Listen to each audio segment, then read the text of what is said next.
السلام علیکم۔ صراط مستقیم میں آپ تمام حضرات کو میں خوش آمدید کہتا ہوں۔ دوستو 2019 میں خروج نہایہ یعنی فائنل ایگزٹ پر جانے والے تمام افراد 3 سال تک سعودیہ نہیں آ سکتے ہیں۔ اس بارے میں کافی سوالات پوچھے جا رہے ہیں کہ کیا یہ بات صحیح ہے یا غلط ہے۔ دوستو اس سلسلے میں جوازات کا کہنا ہے کہ خروج نہایہ یعنی فائنل ایگزٹ پر جانے والے افراد جن پر مملکت میں کوئی جرم ثابت نہ ہوا ہو اور وہ کسی کرائم میں ملوث نہ پائے گئے ہوں، وہ تمام افراد خروج نہایہ جانے کے بعد کسی بھی وقت نئے ویزے پر مملکت میں آ سکتے ہیں۔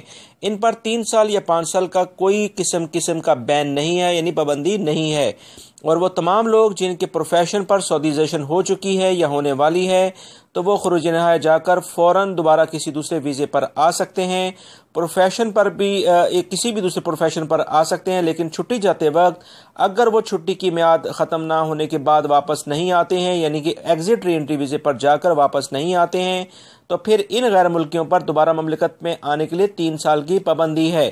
اور دیگر جو میں نے آپ لوگوں سے ایک بات اور بتائی تھی کہ وہ تمام افراد جو کہ کسی ایک پروفیشن سے جاتے ہیں اور اسی پر ہی واپس آنا چاہتے ہیں، تو جب تک وہ اپنے پہلے کفیل سے اجازت نہیں لیں گے تو ان کا ویزا بھی 3 سال تک اس پروفیشن پر نہیں لگ پائے گا۔ امید کرتا ہوں یہ جو معلومات میں نے آپ سے شیئر کی ہیں یہ آپ کے کام آئے گی، لہٰذا اس طرح کی تمام خبریں بے بنیاد ہیں کہ 2019 میں خروج نہایہ جانے والے افراد پر کسی قسم کی پابندی لگ رہی ہے۔